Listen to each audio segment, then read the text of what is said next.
Hello students welcome to my YouTube channel Tia knowledge. तो students आजिर एटू भिडिओत आमी तुमालोकर स्कुटिर डकुमेंट भेरिफिकेशन समय जेहेतु आधार कार्ड तो लागिब हे तुमालोकर आधार कार्डर लगत एटा बस्तु लिंक थकाটো कम्पालसरी और जदिहे तुमालोकर हे बस्तुটো लिंक नाथाके तेन्ते तुमालोकर डकुमेंट भेरिफिकेशन समय तुमालोकर प्रब्लेम होबो।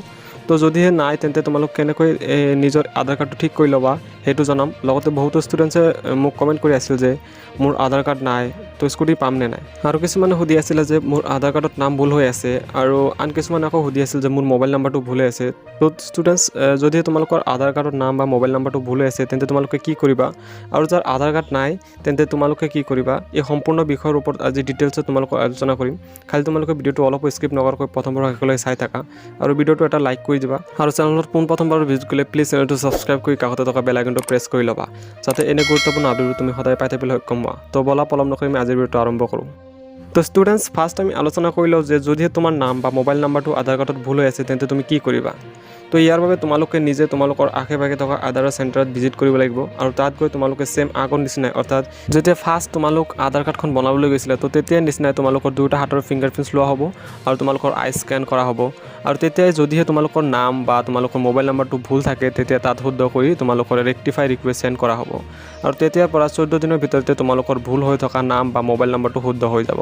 তো স্টুডেন্টস এতিয়ালৈকে যেহেতু তোমালোকৰ স্কুটি প্ৰদান কৰিবলৈ মাজত বহুতো দিন বাকি আছে আৰু সেয়ে যদি তোমাৰ আধাৰ কাৰ্ডখনত তোমালোকৰ নাম বা তোমালোকৰ মোবাইল নাম্বাৰ ভুল হৈ আছে তেন্তে ইয়াৰ মাজতে তোমালোকে নিজৰ আধাৰ কাৰ্ডখন ঠিক কৰি ল'বা আৰু এই তোমালোকৰ আধাৰ কাৰ্ডত ভুল হৈ থকা নামটো তোমালোকৰ শুদ্ধ হ'বলৈ মাত্ৰ 14 দিনহে সময় লাগিব। অৰ্থাৎ যেতিয়া নেকি তোমালোক পুনৰ তোমালোকৰ ফিংগাৰপ্ৰিণ্টছ আৰু আই স্ক্যান কৰি আহিবা তেতিয়াৰ পৰা তোমালোকৰ 14 দিনৰ ভিতৰতে তোমালোকৰ যি নাম ভুল হৈ আছিল সেই নামটো পুনৰ শুদ্ধ হৈ যাব। তো যদিহে তোমালোকৰ আধাৰ কাৰ্ডৰ নামটো ভুল হৈ আছে তেন্তে তোমালোকে এনেকৈ ঠিক কৰি ল'ব পাৰিবা। নেক্সট স্টুডেন্ট যদিহে তোমাৰ আধাৰ কাৰ্ড নাই তেন্তে তুমি কি কৰিবা। তো ছাত্ৰ ছাত্ৰীসকল তোমালোকে সকলোৱে নিশ্চয় জানা যে বৰ্তমান সময়ত চৰকাৰে আধাৰ কাৰ্ডখনক কিমান ভ্যালুয়েবল কৰি তুলিছে। আধাৰ কাৰ্ডখন আজিকালি তোমালোকৰ অক্সিজেনৰ নিচিনা হৈ গৈছে কাৰণ যিকোনো ডকুমেণ্টছ ভেৰিফিকেশ্যনৰ কথা ক'লে ফাৰ্ষ্ট তোমালোকক সুধিব যে তোমালোকৰ আধাৰ কাৰ্ডখন আছে নে নাই। তো আধাৰ কাৰ্ডখন বৰ্তমান অতি গুৰুত্বপূৰ্ণ ডকুমেণ্টছ হৈ পৰিছে। তো ষ্টুডেণ্ট যদিহে তোমালোকে এতিয়াও আধাৰ কাৰ্ডখন বনোৱা নাই তো এতিয়াও তোমালোকৰ হাতত বহুতো সময় আছে।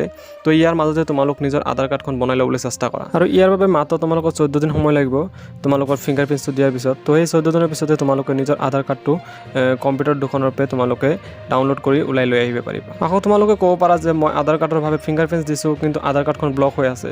তো যদিও তোমাৰ আধাৰ কাৰ্ডখন ব্লক হৈ আছে তেন্তে তুমি চিন্তা কৰিব নালাগে কাৰণ ইতিমধ্যে মুখ্যমন্ত্ৰী ডাঙৰীয়াই কৈছে যে ব্লক হৈ থকা 9,22,000 মানুহক নতুনকৈ আধাৰ কাৰ্ড দিব আৰু ইতিমধ্যে বহুতো বনায়ো আছে নতুনকৈ আধাৰ কাৰ্ড। তো তুমিও যদি বনোৱা নাই তো নতুনকৈ বনাই ল'ব পাৰা। আৰু ষ্টুডেণ্টছ তোমালোকৰ স্কুটিৰ ৰেজিষ্ট্ৰেশ্যন আৰু ইঞ্চুৰেঞ্চৰ লগতে আন ডকুমেণ্টছসমূহৰ ভেৰিফিকেশ্যনৰ সময়ত যিহেতু তোমালোকৰ আধাৰ কাৰ্ডখন লাগিবই কাৰণ তেতিয়া তোমালোকৰ মোবাইলত এটা OTP আহিব আৰু সেই OTPটো তোমালোকে ক'ব পাৰিব লাগিব তাত।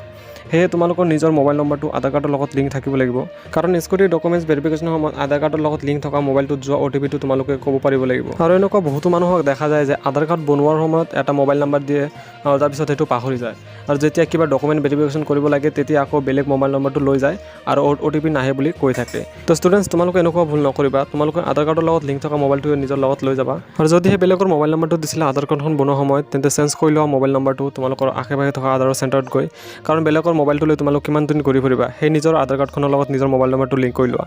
তো ষ্টুডেণ্ট নিশ্চয় এতিয়া তোমালোকে গম পালা যে যদিহে তোমালোকৰ আধাৰ কাৰ্ডখন নাথাকে বা ব্লক হৈ থাকে বা তোমালোকৰ নাম বা মোবাইল নম্বৰ ভুল থাকে তেন্তে তোমালোকে কি কৰিব লাগিব। তো ষ্টুডেণ্টছ আজিৰ ভিডিঅ'ত এইখিনি আছিল আৰু যদি ইয়াত তোমালোকৰ কিবা সুধিব লগা থাকে বা বুজি নোপোৱা থাকে প্লিজ কমেণ্ট কৰি জনাবা। মই তোমালোকৰ কমেণ্টৰ নিশ্চয় এনচাৰ দিম আৰু ভিডিঅ'টো এটা লাইক কৰি দিবা আৰু যদি চেনেলৰ পোনপ্ৰথমবাৰ ভিজিট কৰিছা তো প্লিজ চেনেলটো ছাবস্ক্ৰাইব কৰি দিবা। তো ষ্টুডেণ্ট আজিৰ ভিডিঅ'ত এইখিনি আছিল। পুনৰ লগ পাম এনে গুৰুত্বপূৰ্ণ ভিডিঅ'বোৰ লৈ।